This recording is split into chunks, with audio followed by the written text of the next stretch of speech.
国家语言发展会议今仔日伫台北举办第一场的台湾台语北区论坛。早起伫咧会议进前，有侪客家乡亲到外口抗议会议无客语甲原住民语的专场，也批评教育部甲台湾闽南语改做台湾台语。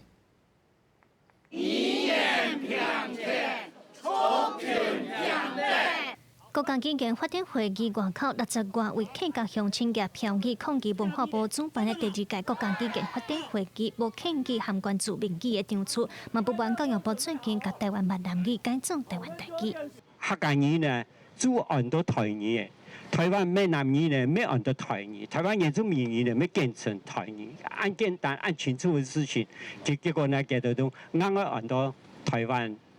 台语来。认同呢，好落法，也係行业那个感情地方呢，冇办法接受的啦。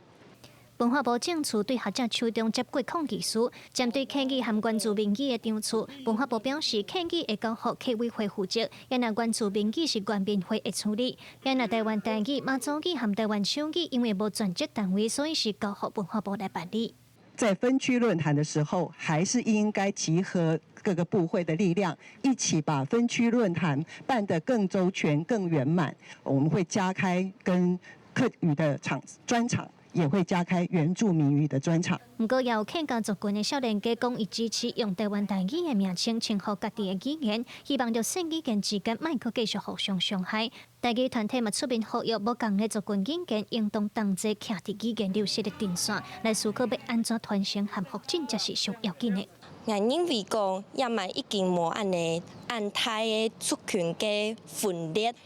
安尼做其实会变到安尼后生人更加唔认同自家的文化身份，怕迄讲会更唔认同自家係闽人。即马咱拢共同面对即个流失的危机吼，其实都是共款问题的重心吼，应该是爱放伫咧要安怎伫目前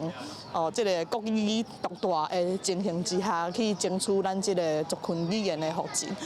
另外，针对今年国家语言发展会议，文化部拢无虾米宣传和说明，支持台语团体也不满这款露出的做法，希望文化部在面对语言发展的种种议题，按如诱导，避免族群之间产生误解。记者卢尚如、林秀凯台北报道。